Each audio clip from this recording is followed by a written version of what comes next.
కావ్య ఆఫీస్‌కి బయలుదేరి పైనుండి కిందకి వస్తూ ఉంటుంది. అది చూడగానే అక్కడ ఉన్న అపర్ణాదేవి అయితే, "ఏంటి కావ్య ఇంత కంగారు పడుతూ వస్తుంది" అని చెప్పేసైతే అనుకుంటూ ఉంటుంది. ఇంతలో అక్కడ ఉన్న కావ్య మాత్రం, "అత్తయ్య నేను ఆఫీస్‌కి అర్జెంట్‌గా వెళ్ళాలి, వెళ్ళి వస్తాను" అని చెప్పేసైతే మాట్లాడుతూ ఉంటుంది. ఈ మాటలన్నీ రుద్రాణి అయితే వింటూ ఉంటుంది. ఇంతలో అక్కడికి సుభాష్ వచ్చి, "నువ్వు ఏమీ వెళ్ళనవసరం లేదమ్మా, ఇంట్లోనే ఉండొచ్చు" అని చెప్పేసైతే అంటూ ఉంటాడు. ఆ మాటలు వినగానే అక్కడ ఉన్న కావ్య మాత్రం, "లేదు మావయ్య నేను వెళ్ళకపోతే ప్రాబ్లమ్ అవుతుంది" అని చెప్పేసైతే అంటూ ఉంటుంది. ఇంతలో అక్కడ ఉన్న సుభాష్ మాత్రం, "నాకు మేనేజర్ ఫోన్ చేశాడు. ఆ ప్రాబ్లమ్ ఏంటో కూడా తెలిసింది. ఆ ప్రాబ్లమ్‌ని నేను క్లియర్ చేసేసాను. మళ్ళీ వర్క్ కూడా స్టార్ట్ అయింది. నువ్వు ఎక్కడికి వెళ్ళనవసరం లేదు. ఇంట్లోనే చక్కగా ఉండొచ్చు. ఆ ప్రాబ్లమ్ అంతా నేను క్లియర్ చేసేసాను" అని చెప్పేసైతే చాలా సంతోషంగా మాట్లాడుతూ ఉంటాడు. ఆ మాటలు వినగానే అక్కడ ఉన్న కావ్య అయితే కూడా చాలా సంతోషిస్తూ ఉంటుంది. రుద్రాని అన్ని మాటలు విని యామినికి ఫోన్ చేస్తూ ఉంటుంది. ఇప్పుడు రాజు అక్కడి నుండి వస్తాడు కదా! అందుకే కావ్యని ఇంట్లో ఉన్న వాళ్ళందరూ ఇక్కడ ఉంచారు.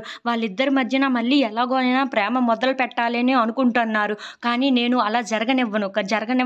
జరగనివ్వను. ఇప్పుడు రాజు ఇంటికి వస్తున్నాడు కదా! అక్కడ కావ్య ఫోటోని, తన పెళ్లి ఫోటోని చూసే విధంగా నేను చేస్తాను. అలాగే ఆ పెళ్ళికొడుకు ఎవరో తెలియకుండా నేను చేస్తాను. అలాగే కావ్య ఎవరితోనో పెళ్లి చేసుకుందన్న విషయం నేను ఇంట్లో ఉన్న వాళ్ళతో సహా అందరికీ, రాజుకి కూడా తెలియజేస్తాను. అప్పుడు ఏం చేస్తారో వీళ్ళందరూ నేను చూస్తాను అని చెప్పేసైతే అంటూ ఉంటుంది.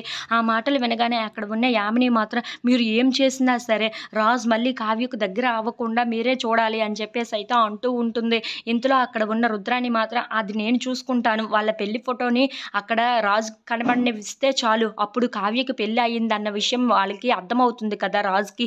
అప్పుడు ఏం చేస్తాడో చూడాలి" అని చెప్పేసైతే అంటూ ఉంటుంది. ఇంతలో రాజు అయితే కావ్య దగ్గరికి బయలుదేరుతూ వస్తూ